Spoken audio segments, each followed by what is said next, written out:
continuamos con el programa, pero antes, ¿necesitas potenciar tu negocio? Bueno, con Caja Primera financia lo que tu actividad comercial necesite. Obtén hasta 300.000 soles en plazos de hasta 36 meses. ¿Qué esperas? Solicita tu crédito y saca a flote tu negocio, porque en Primera, primero eres tú. Bueno, entonces estamos entrevistando al doctor César Nakazaki, que es una autoridad, ¿no es cierto?, en lo que es el derecho penal, ¿no?, los juicios penales, ha defendido a varios presidentes. Y doctor Nakazaki, aquí, por favor, quiero que usted nos dé sus argumentos. Pedro Castillo está enfrentando este ya juicio oral. La Fiscalía pidió 34 años de cárcel por los delitos de rebelión, abuso de autoridad y grave perturbación de la tranquilidad pública. Para Betsy Chávez está pidiendo 25 años, para Aníbal Torres 15 y para Willy Huerta, que fue el ministro del Interior, 25. ¿Hubo en su criterio o no rebelión, abuso de autoridad y grave perturbación de la tranquilidad pública? Es muy discutible por lo siguiente. Primero, para que haya rebelión, la rebelión tiene que cometerse a través de un medio específico, que es el alzamiento en armas. A través de la historia, el alzamiento de armas, como es evidente y el sentido común diría, es utilizar lo que siempre se hizo, la Fuerza Armada o algún tipo de violencia, de algún medio que pueda configurar de alguna manera ser arma.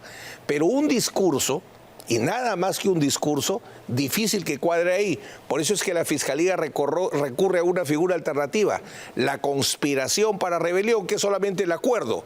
Un acuerdo para cometer delito de rebelión. Pero ese acuerdo implica cierta seriedad, cierto compromiso. O sea, si ese acuerdo no ha sido celebrado con las Fuerzas Armadas, ¿cómo se podía hacer en armas? O con las rondas campesinas, o con algún tipo de organización que pudiera en el futuro alzarse en armas. Entonces tendría sentido discutir un tema de conspiración. Tú y yo ahorita en público nos ponemos de acuerdo en levantarlo, en un golpe de Estado. Hemos celebrado un acuerdo, pero ni tú ni yo tenemos la capacidad de generar algún tipo de peligro, porque jamás vamos a hacer que se alce en armas a alguien. Ya, pero la conspiración. Sí, pero el ejemplo creo que no cuadra, porque él era presidente de la República. Sí, pero él sin la Fuerza Armada no es nada. Ya, pero él creía que tenía las Fuerzas Armadas, tenía todos los comandantes generales. Una excelente pregunta. Yo puedo creer, pero si yo incurro en un error, yo puedo querer apuñalar a una persona, pero si la persona ya está muerta, el problema es que la conspiración es un acuerdo idóneo para cometer rebelión. Entonces, ¿dónde están acusados los comandantes generales de las fuerzas? En el caso de la conspiración que intervine, era Montesinos, los 3 comandantes de las Fuerzas Armadas y el director general de la policía. Ese era el acuerdo. Ya, pero no vaya tan rápido, por favor, para poder entender bien. Ese día, doctor Nakazaki, el señor Castillo leyó un texto donde ordenaba cerrar el Congreso, donde ordenaba detener a la fiscal de la Nación, donde ordenaba reorganizar el Ministerio Público. De hecho, los congresistas han contado que ellos se autoprotegieron. Entonces, sí hubo reacción, para empezar. Segundo, el jefe del Comando Conjunto dijo que nadie, o sea, que solo lo tenían que obedecer a él, ¿no? Gómez de la Torre. Digamos que salvaguardó, porque ya sabía que si le hacía caso o alguien le hacía caso, todos se iban presos, ¿no? Como sucedió con los militares y Fujimori. Entonces, usted me está diciendo que leyó y como no se concretó, bueno, ya hay que perdonarle. No aterrices. Una cosa es la responsabilidad política, la responsabilidad constitucional y la responsabilidad penal. Yo lo que analizo estrictamente es, primero, rebelión la descarto. Conspiración. La descarta porque no se levantó porque no se alzó en armas. Y querer interpretar, la ley dice que la ley penal se interprete en lo favorable al procesado, no en lo perjudicial. Hoy día, José Hurtado Pozo, uno de los principales penalistas de la historia del Perú, se ha pronunciado desde Suiza señalando que no es delito.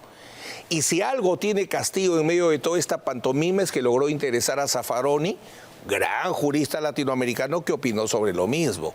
Y que ha dicho que no hay... Y en la academia hay una discusión, y yo que he intervenido en el único caso de conspiración que ha habido, si comparo los acuerdos, Vladimiro Montesinos, poder real, 3 comandantes generales. Acá es... Pero Bobbio lo pudo haber engañado, pues. Perdóname. Bobbio, el general Bobbio pudo haberle hecho creer, por algo llamó a... Pero Mili, los acusados ya están. Entonces, ¿quiénes son? A ver, Bexy Chávez. Sí.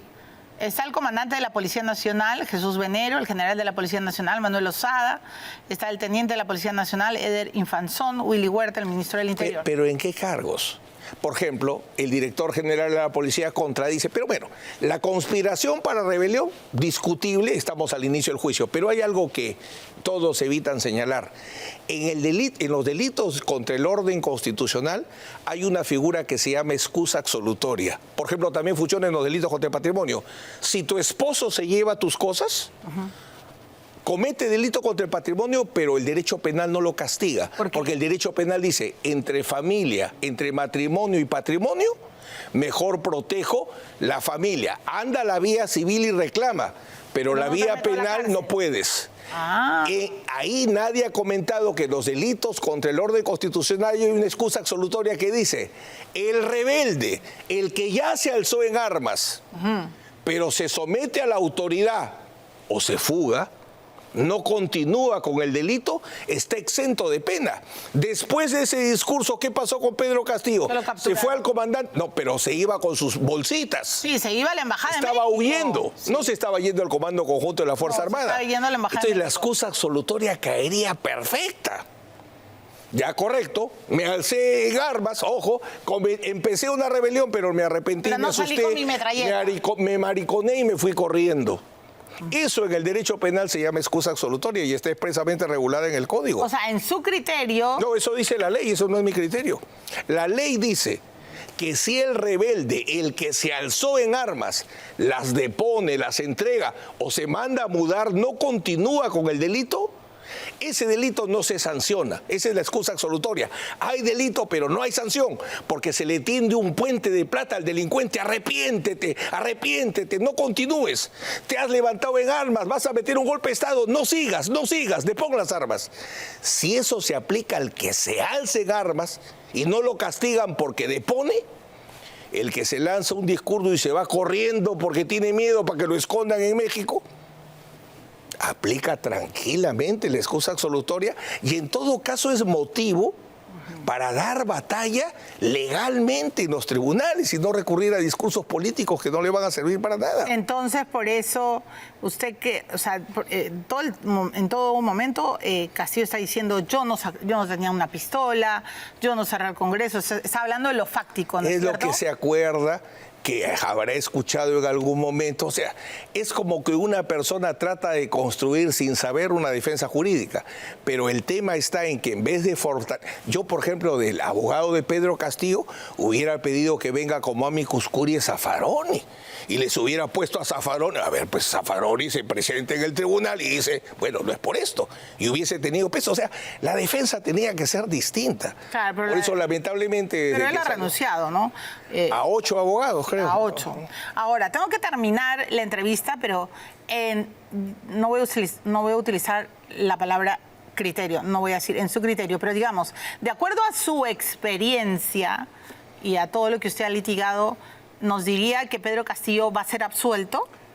Esa es otra excelente pregunta, porque los años me han enseñado de que no basta tener la razón para que te la den. El caso es complejo, porque hay una detención preliminar y una presión preventiva, hay una Corte Suprema que ya ha dicho que vamos para adelante. Por otro lado está la sentencia de Antauro que podría decir no hay delito. Entonces es un tema para pelear y lamentablemente sin defensa no se ayuda, ¿no? Casi la única esperanza que tiene Castillo es la integridad y la capacidad académica del tribunal, porque con cargo a que el defensor de oficio a lo largo de las audiencias demuestre otra cosa que yo le recomendaría al colega para no darle pie a Castillo y de repente Castillo termina teniéndole confianza, tiene que verlo batallar como león, porque Castillo ahorita se siente perdido. Entonces, si ve que hay un abogado que batalla, que lucha, lo va a respetar. Eso es lo que yo le recomendaría al colega. Todas ¿no? las personas culpables o no tienen derecho a la defensa, ¿no? Si no hay defensa, el juicio es nulo. Así es. Por eso es que el tribunal está teniendo mucho cuidado porque no aparezca este hombre pues diciendo, no, me están sometiendo con injusticia, ¿no? Clarísimo. Bueno, doctor Nakazaki, siempre es un placer escuchar y aprender.